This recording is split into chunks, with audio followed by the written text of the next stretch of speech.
प्रकाशित वाक्य 17वां अध्याय 17 में परमेश्वर का यह विशेष दंड झूठे धर्म तंत्र पर है, जिस भ्रम में पड़कर बहुत लोगों का नाश हुआ है। यीशु ने चेतावनी दी है, झूठे नबियों से सावधान, जो भेड़ों के भेष में आते हैं परंतु भीतर से फाड़ खाने वाले भेड़िए हैं। और झूठा धर्म तंत्र जो लोगों को फंदे में फंसाता है, उसका दंड आ रहा है। अध्याय 17 में उसी के दंड का विवरण है। बाबुल को पवित्र शास्त्र में गड़बड़ी का चिन्ह माना गया है, क्योंकि बाबुल से ही जीवित परमेश्वर से विद्रोह आरंभ हुआ और मनुष्य ने बुर्ज बनाने की योजना बनाई थी ताकि वे संपूर्ण जगत में संपर्क कर सके। प्राचीन मनुष्य अज्ञान न था, जैसा कि हम कई बार सोचते हैं। उनके पास बहुत से संचार के साधन थे, शायद हमसे भी उत्तम, क्योंकि ऐसे बहुत से प्रमाण मिलते हैं कि उन्होंने ऐसे साधन निकाल लिए थे जिनसे पृथ्वी के बाहर दूसरे प्राणियों से भी वे संपर्क कर सकते थे। इंग्लैंड के स्टोनहेंज को ऐसा ही एक संपर्क का केंद्र बताया गया है, जो आकाश मंडल के चक्र का मुकाबला करने के लिए बनाया गया था। पूरे उत्तरी अमेरिका में भी रेड इंडियनों के पास छोटे छोटे स्टोनहेंज थे, जिनके बीच में बैठकर वे आत्माओं से संपर्क कर सकते थे। उनको भी उसी विन्यास शैली में बनाया गया था जो हम वहाँ पर देखते हैं। बड़े बड़े पत्थर सिलिकोस पर लगाए गए थे। सिलिकॉन वह अधातु है जिसे कांच बनाने के लिए काम में लिया जाता है। हम जानते हैं कि छोटे रिसीवर बनाने के लिए आप क्रिस्टल लेते हैं और उस क्रिस्टल के द्वारा आप ये काम कर सकते हैं। क्या आपके पास कभी क्रिस्टल सेट रहा है जिससे आपने रेडियो सुना हो? जब हम छोटे थे तो हम बिल्लौर के सेट यानी कि क्रिस्टल के सेट से रेडियो बनाकर उससे सुनना हमें बहुत अच्छा लगता था। बाबुल में वे स्वर्ग से संप्रेषण करने के लिए उस मीनार को बना रहे थे, क्योंकि वे ज्ञान व क्षमता में इतने उन्नत व विकसित थे कि परमेश्वर ने कहा, देखो मनुष्य क्या करना चाहता है। यदि हमने उनको न रोका तो वे ऐसे क्षेत्र में पहुंचेंगे जहां उनका कोई काम नहीं। और परमेश्वर ने उनकी भाषा में गड़बड़ी डाली और इस प्रकार शब्द बाबुल बोलने का पर्यायवाची बन गया, अर्थात न समझ आने वाली ध्वनियां। उसने क्या कहा? मुझे नहीं मालूम, कुछ बड़बड़ा रहा है। तो बाबुल अज्ञात बोलियों का समानार्थक बन गया। अब वे एक दूसरे से विचारों का आदान प्रदान नहीं कर सकते थे, क्योंकि उनका भाषा तंत्र बदल गया था और वे भाषा के समूहों में बंटकर उस क्षेत्र से दूर चले गए थे। हम जानते हैं कि भाषाएं समूहों पर आधारित होती है, परंतु कई भाषाओं की आवाजों में परस्पर कोई संबंध नहीं होता। कई भाषाएं तो आधारभूत है। रोमांच की भी एक भाषा है जिसमें आधारभूत अभिव्यक्ति ही होती है। कुछ भाषाएं हैं जो दूसरी भाषाओं से बनी है, परंतु परमेश्वर ने बाबुल में गड़बड़ी पैदा की और इस प्रकार पवित्र शास्त्र के अनुसार यह सदा ही गड़बड़ी का चिन्ह है। मनुष्य गड़बड़ी लाया और वर्षों समय में वो बढ़ती गई, जबकि प्रबंध व ढांचा इतना महान एवं शक्तिशाली हो गया था। उसने राजाओं व जातियों पर राज्य करना आरंभ कर दिया। परंतु परमेश्वर इस मानवीय प्रवृत्ति पर विशेष दंड लाएगा, और ये दंड हम प्रकाशित वाक्य के 17वें अध्याय में देखते हैं। पहली आयत में लिखा है, एक स्वर्गदूत ने आकर मुझसे कहा। अब यूहन्ना ने 7 स्वर्गदूत देखे थे जिन्होंने विपत्तियां उंडेली थी। उनमें से एक यूहन्ना के पास आया और जैसा 6वीं विपत्ति में देखा था कि वो बाबुल पर दंड लाया। वो 5वां कटोरा था जिसके उंडेले जाने पर पशु का राज्य व सिंहासन अंधेरा हो गया। फिर पद 19 में 7वीं विपत्ति बाबुल को परमेश्वर के सामने दंड के लिए लाता है।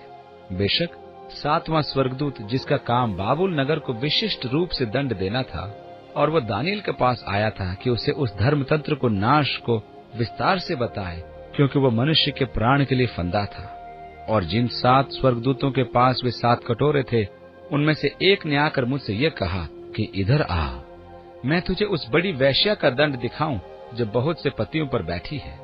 और आत्मिक रीति से ये एक झूठा धर्म तंत्र है जो मनुष्य को परमेश्वर के साथ संबंध के लिए यीशु मसीह के अतिरिक्त दूसरे मार्ग सुझाता है और कामों पर भरोसा करने की शिक्षा देता है, अर्थात भलाई करना तथा अन्य ऐसी बातें। बाइबल के अनुसार दूसरे देवताओं की पूजा करना व्यभिचार है। परमेश्वर ने कहा, इज़राइल जाति बाल, धन व मोलेक की पूजा करती है, इसलिए वे व्यभिचारी हैं। वे अपनी वैश्यावृत्ति में फंसे हैं। परमेश्वर की झूठी पूजा या दूसरे देवताओं की पूजा आत्मिक व्यभिचार है। वो बड़ी वैश्या है जिसने लोगों को झूठी आशा में फंसाया है, और वे परमेश्वर की आराधना परमेश्वर के वचन के अनुसार आत्मा व सत्य में नहीं करते। जिन 7 स्वर्गदूतों के पास वे 7 कटोरे थे, उनमें से एक ने आकर मुझसे कहा, इधर आ, मैं तुझे उस बड़ी वेश्या का दंड दिखाऊंगा जो बहुत से पानियों पर बैठी है।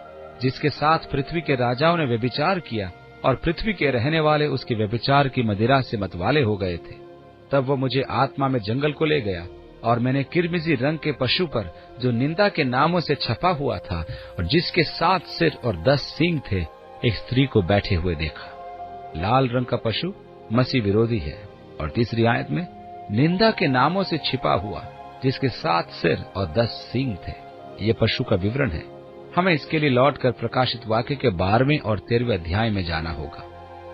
यह स्त्री बैंगनी और लाल रंग के कपड़े पहनी थी और सोने और बहुमूल्य मणियों से सजी थी, और उसके हाथ में एक सोने का कटोरा था जो घृणित वस्तुओं से और उसके व्यभिचार की अशुद्ध वस्तुओं से भरा था।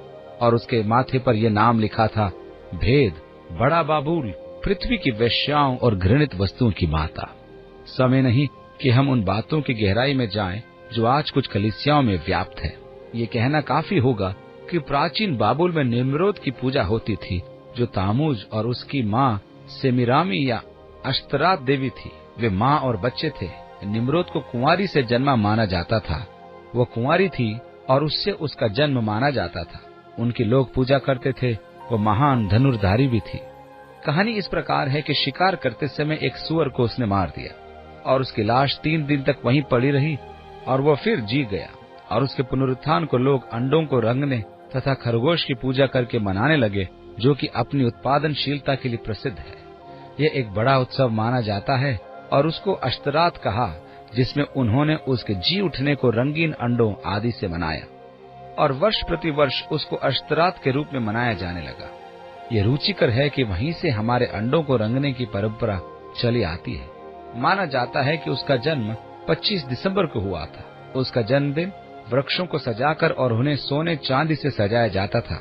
सदाबहार वृक्ष जीवन का प्रतीक माना जाता था, जिन्हें घर में लाकर सजाया जाता था और उसके साथ खाना पीना भेंट देना आदि होता था। बाबुल का भेद, वेश्याओं की माँ। परमेश्वर पशु पर सवार सभी की पहचान करता है और स्त्री पवित्र लोगों के खून को पीकर नशे में थी। फॉक्सिस बुक ऑफ मार्टियर्स आप पढ़ें तो आप जान जाएंगे इस मामले में। और 6 आयत से आगे, और मैंने उस स्त्री को पवित्र लोगों के लहू और यीशु के गवाहों के लहू पीने से मतवाली देखा और उसे देखकर मैं चकित हो गया। उस स्वर्गदूत ने मुझसे कहा, तू क्यों चकित हुआ? मैं उस स्त्री और उस पशु का जिस पर वह सवार है और जिसके 7 सिर और 10 सींग हैं, तुझे भेद बताता हूँ। प्रभु ने कहा, मैं इसे समझाता हूँ। और 8वीं आयत में आगे, जो पशु तूने देखा है वो पहले तो था पर अब नहीं है, और अतः कुंड से निकलकर विनाश में पड़ेगा। और पृथ्वी के रहने वाले जिनके नाम जगत की उत्पत्ति से पहले समय से जीवन की पुस्तक में लिखे नहीं गए, इस पशु की ये दशा देखकर कि ये पहले था अब नहीं है और फिर आ जाएगा, अचंभा करेंगे। उस बुद्धि के लिए जिसमें ज्ञान है यही अजगर है, और वे 7 सिर पहाड़ है जिन पर वह स्त्री बैठी है। 7 पर्वतों का नगर रोम। 10वीं आयत, और वे 7 राजाओं ने रोमी साम्राज्य पर कभी राज्य किया था। और आगे 5 तो हो चुके, लिखे जाने के समय तक 5 मर चुके थे। 10वीं आयत से आगे, और एक अभी है और एक अब तक आया नहीं, और जब आएगा तो कुछ समय तक उसका रहना भी अवश्य है। और जो पशु पहले था और अब नहीं, वो आप 8वां है और उन 7 में से उत्पन्न हुआ और विनाश में पड़ेगा। तो इसके अनुसार पशु उन 5 में से एक है जो इस प्रकाशित वाक्य के यूहन्ना द्वारा लिखे जाने से पहले थे। जब यूहन्ना लिख रहा था वो जीवित न था, वह अथाह कुंड में था। वह अथाह कुंड से निकलता है, परंतु जगत इस व्यक्ति पर अचंभा करेगा कि जो मर गया था वो जी गया। रोम के 7 मुख्य सम्राटों में से, और वह जो वर्णन से बहुत मिलता जुलता है, नीरो था, जिसके नाम की संख्या रोमन में 666 है। आरंभिक कलीसिया नीरो को पशु कहती थी क्योंकि उसने कलीसिया पर बहुत क्रूरता की थी। इसके अतिरिक्त वो दुष्टात्मा ग्रस्त था। जो काम उसने किए वे वही मनुष्य कर सकता था जिसका मन शैतान ने भ्रष्ट कर रखा हो। मसीहियों पर भयंकर क्रूरता जो इस व्यक्ति ने की, केवल वही मनुष्य कर सकता था जो पूर्णतः शैतानी शक्तियों के अधीन हो। 11वीं आयत में आगे, और जो पशु पहले था और अब नहीं, वह आप 8वां है और उन बातों में से उत्पन्न हुआ और विनाश में पड़ेगा। और जो 10 सींग तूने देखे वे 10 राजा हैं जिन्होंने अब तक राज्य नहीं पाया, पर उस पशु के साथ घड़ी भर के लिए राजाओं का साधिकार पाएंगे। इसका अर्थ हुआ अभी वे राजा नहीं है, परंतु उसे राजा के समान अधिकार मिलेगा। 13वीं आयत, वे सब एक मन के होंगे और वे अपनी सामर्थ और अधिकार उस पशु को देंगे और यीशु से लड़ने के लिए और उसे नाश करने के लिए वे एक मन होंगे जब यीशु इस पृथ्वी पर राज्य की स्थापना करने आएगा। ये राजा एक मन होंगे और वे अपनी शक्ति व सामर्थ मसीह विरोधी को दे देंगे। वह इस नियत से अगुआ बन जाएगा कि पृथ्वी पर परमेश्वर के राज्य की स्थापना न होने दे। और पत्री लिखते हुए यूहन्ना कहता है, मसीह विरोधी का आत्मा तो जगत में कार्य कर रहा है। आज मसीह विरोधी का आत्मा जगत में काम कर रहा है। बहुत से शक्तिशाली लोग हैं जिन्होंने स्वयं को परमेश्वर द्वारा नाश करने के लिए समर्पित किया हुआ है। उन्होंने अपनी योग्यताओं व शक्तियों के द्वारा लोगों के मनों से परमेश्वर के विचार व चेतना को समाप्त करने की ठानी हुई है। वे परमेश्वर के लोगों को नाश करने पर उतारू हैं। परमेश्वर का नाश करने में उनका उद्देश्य है कि मनुष्य स्वतंत्र होकर शरीर के अनुसार जी सके, जिससे न तो पछतावा हो और न ही विवेक से मनुष्य को कचोटा जाए। वे बाइबल आधारित प्रत्येक नैतिक विचार को समाप्त करना चाहते हैं कि हर प्रकार का धर्म विवेक रहित होकर करें। अतः यदि वे परमेश्वर का नाश कर दें तो दोष का भी नाश हो जाएगा। यही मानवतावाद का सिद्धांत है। मसीह विरोधी का आत्मा पहले से कार्यरत है और बहुत सी प्रभावशाली अगुओं ने परमेश्वर के लोगों को नाश करने का विचार बना रखा है। वे इसमें सफल भी हुए हैं। यूरोप में उनका कार्य लगभग पूरा होने को है। आज यदि आप यूरोप जाएं तो आप अपने आप को कलीसिया के बाद के युग में पाएंगे। आप पाएंगे कि संसार रैप्चर के बाद कैसा होगा। आप लोगों की आंखों में निराशा को देख सकते हैं और साथ ही उन बातों को भी जो ऐसे समाज में होती हैं।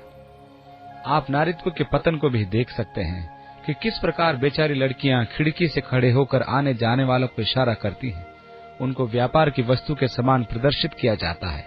वहां पुतलों के समान खड़े होकर आने जाने वालों को आकर्षित करने का वे प्रयत्न करती हैं।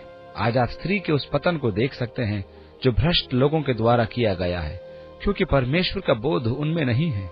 उन्होंने स्त्री का पतन उस हद तक कर दिया है जो मसीहियत से पहले अर्थात 2000 वर्ष पूर्व था। आज आप नंगी तस्वीरें और अश्लील पत्रिकाओं को देखते हैं और उन सब वस्तुओं को भी जो शरीर को आकर्षित करते हैं। वे पूर्णतया अपने शरीर की लालसाओं के अधीन हैं। जब आप इनके मतवालेपन को देखते हैं तो महसूस करते हैं कि ये लोग मनुष्यों के मन और विवेक से परमेश्वरीयता का नाश करने में सफल रहे हैं। अमेरिका में वे बड़ा परिश्रम कर रहे हैं और काफी आगे बढ़ गए हैं। उन्होंने अदालत से फरियाद की है जिसने उन्हें अश्लील बातें छापने की अनुमति दी। जब हम अश्लील पत्रिकाओं को देखते हैं तो खुलेआम वे उपलब्ध हैं। वे सच में लोगों की पवित्रता को समाप्त करने में सफल हुए हैं। परमेश्वर का धन्यवाद हो कि हमारे पास ऐसी साहसी अध्यापिकाएं हैं और वे मसीही हैं जो पृथ्वी के नमक हैं और सार्वजनिक स्कूल प्रणाली के अंधेरे में वे अभी भी ज्योति के समान चमकती हैं। आप सबके लिए मैं परमेश्वर का धन्यवाद करता हूं जो सार्वजनिक शिक्षा में हैं और एक टूटे समाज और इन बच्चों को जो बिगड़ी परिस्थितियों से आते हैं, आप उन तक ज्योति पहुंचाने का प्रयत्न करते हैं। परमेश्वर आपको आशीष दे। ये 10 राजा अपना अधिकार उस पशु को देंगे ताकि वे एक होकर परमेश्वर का नाश करें तथा एक बार फिर यीशु लौटने पर उससे लड़े ताकि परमेश्वर की व्यवस्था व राज्य को पृथ्वी पर स्थापित न होने दे। वे नहीं चाहते कि परमेश्वर उन पर राज्य करे। ये मेमने से लड़ेंगे और मेमना उन पर जय पाएगा, क्योंकि वह राजाओं का राजा और प्रभुओं का प्रभु है और उसके साथ बुलाए गए, चुने गए और विश्वास योग्य हैं। क्या परमेश्वर ने आपको उसकी संतान होने के लिए बुलाया है? यदि आपने परमेश्वर की उस बुलाहट के प्रति प्रतिक्रिया प्रकट की है तो उसने आपको अपने अनंत राज्य के भागी होने के लिए चुना है और हम उसकी विश्वास योग्यता में चलते हैं। हमारे पास प्रतिज्ञा है कि आप विश्वास योग्य रहें और उसकी आज्ञाओं का पालन करें तो वह भी जो पृथ्वी पर आने वाला है आपको संभालेगा। 15वीं आयत से आगे, फिर उसने मुझसे कहा कि जो पानी तूने देखा जिन पर वेश्या बैठी है वे लोग, भीड़ और जातियां और भाषा हैं, और जो 10 सींग तूने देखे हैं वे पशु और उस वेश्या से बैर रखेंगे और उसे लाचार और नंगी कर देंगे और उसका मांस खा जाएंगे और उसे आग में जला देंगे। ये राजा जो मसीह विरोधी को अपना अधिकार दे देंगे वे कलीसिया का लाभ उठाएंगे, परंतु अब वे इस धर्म तंत्र के विरुद्ध हो जाएंगे। 16वीं आयत, उसे लाचार और नंगी कर देंगे और उसका मांस खा जाएंगे और उस आग में जला देंगे, क्योंकि परमेश्वर उनके मन में यह डालेगा कि वे उसकी मनसा पूरी करें। इस झूठे धर्म तंत्र के विरुद्ध परमेश्वर की ये इच्छा है। मेरे लिए ये बड़ी रुचिकर बात है कि परमेश्वर कई बार अधर्मियों को भी अपनी इच्छा को पूरी करने के लिए इस्तेमाल करता है। वह दुष्ट के मन में भी अपनी इच्छा को रोक सकता है। ये समस्या हबक्कुक के सामने थी जब परमेश्वर ने हबक्कुक को प्रकट किया कि वह इज़राइल को दंड देने व गुलामी में ले जाने के लिए बाबुल का प्रयोग करेगा। और हबक्कुक ने कहा, प्रभु ये तो ठीक नहीं, तो क्या तू अधिक दुष्ट जाति को हम पर जय दिलाएगा? परमेश्वर ने हबक्कुक से कहा, मैंने कहा था तू नहीं समझेगा जो मैं तुझे बताऊंगा।